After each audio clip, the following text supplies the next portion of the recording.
Kita juga punya pasukan. Pasukan kami, aduh, bukan klaim-klaim lah. Jauh lebih banyak dari Polri kalau kita bicara pasukan. Lebih banyak dari TNI.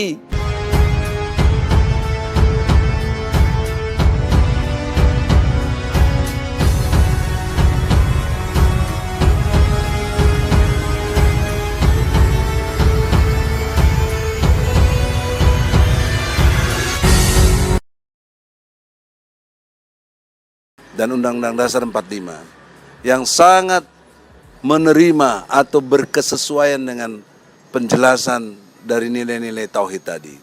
Misalnya pasal 29 ayat 1 UUD 45 bahwa negara Republik Indonesia berdasar kepada ketuhanan yang Maha Esa. Tuhan yang dimaksud adalah Allah. Allah disebut dalam mukadimah alinea ketiga, berkat rahmat Allah dinyatakan kemerdekaan bangsa Indonesia. Oleh karena itulah, dalam perspektif itu saya bicara sebagai ketua umum dari tim advokat, tim pembela ulama dan aktivis, bahwa Farid Oqbah, dia ulama, sekaligus dia juga aktivis, terutama dalam hal yang terakhir sebagai partai politik. Jadi bagaimana mungkin seorang yang jelas-jelas berkapasitas sebagai ulama dan memperankan diri juga sebagai aktivis dari partai politik, bahkan beliau sebagai ketua umum, kok digadang-gadang, bahkan dituduh dan sekarang sedang ditahan dan bertentangan dengan Undang-Undang Dasar 45 itu sendiri. Nah, poin pentingnya adalah Farid Oqbah ini adalah orang yang pernah diundang juga oleh Jokowi ke istana ya. Tahun berapa tuh saya nggak ingat. 2020 belum lama. Aduh, sekarang baru 2021 sih. Belum setahun diundang oleh Jokowi. Tapi persoalan seriusnya kenapa diundang presiden? Kan begitu logikanya yang sederhananya.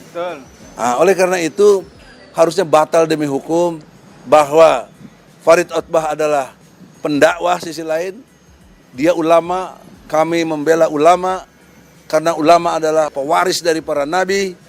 Maka kami amat keberatan perlakuan kepada Farid Oqbah yang tidak boleh didampingi lawyer, tidak diperkenankan ketemu anak istrinya, bahkan lebih jauh bertentangan dengan sila kedua Pancasila, kemanusiaan yang adil dan beradab. Ini sangat tidak beradab. Pak Kapolri, Jenderal Sigit, yang saya hormati, saya sebelum Anda jadi Kapolri sudah bertandang. Ada foto kita bersama, bukti kita berteman.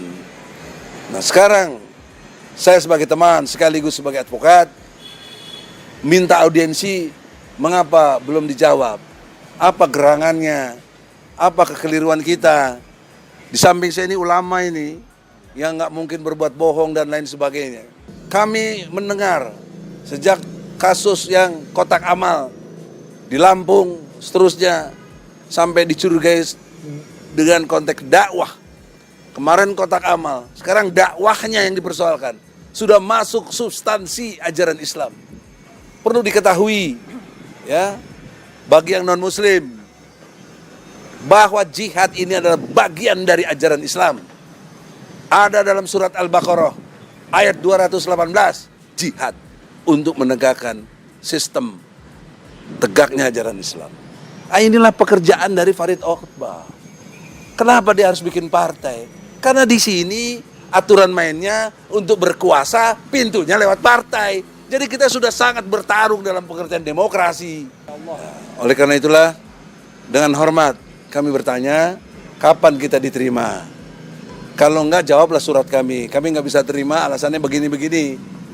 Nah, jadi permintaan kami yang terdalam adalah enggak banyak-banyak, tolonglah diberi keluangan, lawyer bisa mendampingi, yang dipimpin oleh Saudara Ismar, dia dari jaringan kita juga, bagian dari TPUA, ya seperti tadi dijelaskan oleh Pak Sekjen, dengan TPIA juga kita bersama, TPAI, ya, Tim Membela Akidah Islam, KPAU juga.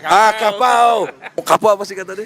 Koalisi Persaudaraan dan Advokasi Umat. Aduh, loh, KPAU, luar biasa dalam pengertian kebersamaan kita ini. Jadi untuk itulah, bohong kalau dikesankan Islam itu pecah-pecah. Tidak, bagi yang ngerti tauhid. Kalau yang enggak ya pecundang semua. Bahwa Farid Oqbah Dia ulama. Karena ulama adalah pewaris dari para nabi yang nggak mungkin berbuat bohong dan lain sebagainya. Harusnya batal demi hukum. Kemarin kotak amal, sekarang dakwahnya yang dipersoalkan. Sudah masuk substansi ajaran Islam. HTI sudah dibubarkan. FPI sudah dibubarkan. Apa belum bisa memenuhi kepuasan kalian? Habib Rizik sudah dipenjarakan. Mau kurang puas lagi apa? Munarman sudah mau apa lagi yang kurang? Egy Sujana mau ditangkap lagi, sudah pernah ditangkap juga. Ya. Kita juga punya pasukan. Pasukan kami, aduh, bukan klaim-klaim lah. Jauh lebih banyak dari Polri kalau kita bicara pasukan. Lebih banyak dari TNI. Ya, jadi penangkapan ya Ustadz Farid Oqbah dan kawan-kawan ini adalah betul-betul blunder ya. Jadi penangkapan yang tidak nampak, tidak layak dan tidak menunjukkan penegakan hukum. Oleh karena itu saya minta dengan sangat ya segera dibebaskan. Sekarang ini kita melihat bahwa para ulama, para aktivis, para mubaligh, para habaib ini telah banyak ditangkap dan ini nanti ya kemungkinan ini akan semakin banyak yang ditangkap ini. Nah, ini yang dirasakan Pak Sigit ini baru jadi saja beberapa hari ini sudah langsung hampir berapa itu? Ya, kira-kira berapa? 12 atau 14 itu? 26, subhanallah Pak. Habib Rizik bebaskan, Ustadz Munarman bebaskan, Ustadz Farid Oqbah, semuanya harus dibebaskan. Percuma Anda mengaku berayat suci, tapi kelakuannya korup dan memecah belah bangsa ini. Ya kan, kalau ada yang korupsi dikatakan apa? Itu gara-gara berdasarkan konstitusi, bukan ayat suci. Makanya korupsi itu orang katanya. Itu satu pemikiran yang sangat bodoh dan kampungan menurut saya gitu. Agama Islam juga kitabnya sama, banyak menafsirkan ayatnya berbeda. Banyak orang mencap saya sebagai orang yang kurang beriman, kira-kira gitu. Seolah-olah kita adalah orang yang tidak beriman. Karena saya suka mengatakan, di dalam bernegara, yang saya pegang adalah ayat konstitusi. Kita punya 4 pilar, Pancasila, Undang-Undang Dasar 45, NKRI, dan Bhinneka Tunggal Ika. Tapi ada sekelompok orang berpikiran, kalau kita berdasarkan pada negara taat kepada Pancasila, Undang-Undang Dasar 45, dia merasa kita mengkhianati, dia maunya mentaati ayat sucinya dia. Saya tidak bisa memaksakan ayat suci saya kepada bapak-bapak di sini. Ngotot, saya mau taat kepada ayat suci saya di dalam bernegara ini.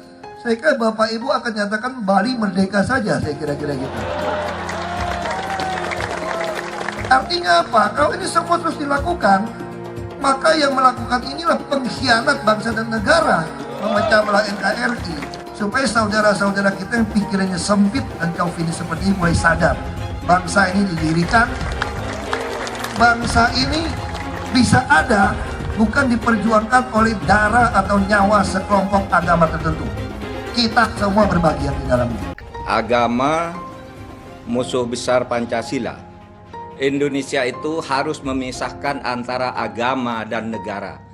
Agama dan negara kalau dicampur aduk, maka dua-duanya akan mundur. Kapolres harus mampu menegur anggotanya yang di level polsek.